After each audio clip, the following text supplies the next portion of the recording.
नाव खाली है तो नाव को कैसे चलेगा। कोई बैठक में जब जा ही नहीं रहा है तो रद्द करना पड़ा है। फिर सबको मनाएंगे, एक दूसरे के आंसू पोंछेंगे, भरम का जाल बनाएंगे, तब बैठक करेंगे। लगता है कि बीजेपी को जिस तरीके से जीत मिली है 3 राज्यों में, उस रिजल्ट को भी देख के कहीं घबराहट इनका सारा चाल बेनकाब हो गया।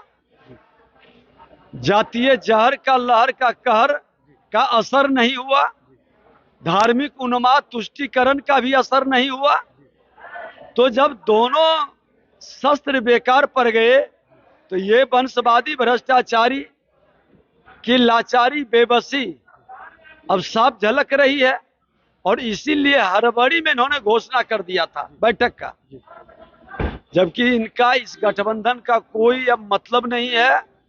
जन्म से पहले ही ये मृत हो चुके। जेडीयू के सांसद हैं, वो भी अब कह रहे हैं कि मोदी है तो मुमकिन है। नीतीश कुमार के सांसद पूरा देश कह रहा है, 140 करोड़ जनता के मन के अंदर मोदी जी का जलवा साफ दिखाई पड़ रहा है। और उनके ऊपर यह विश्वास है कि मोदी की गारंटी साकार रूप लेता है। नाव खाली है तो नाव को कैसे चलेगा। कोई बैठक में जब जा ही नहीं रहा है तो रद्द करना पड़ा है।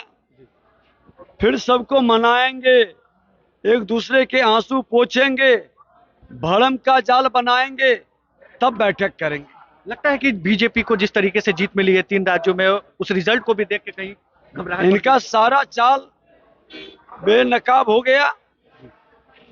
जातीय जहर का लहर का कहर का असर नहीं हुआ, धार्मिक उन्माद तुष्टीकरण का भी असर नहीं हुआ।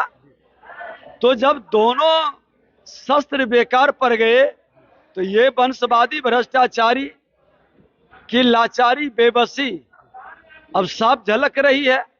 और इसीलिए हड़बड़ी में इन्होंने घोषणा कर दिया था बैठक का, जबकि इनका इस गठबंधन का कोई अब मतलब नहीं है।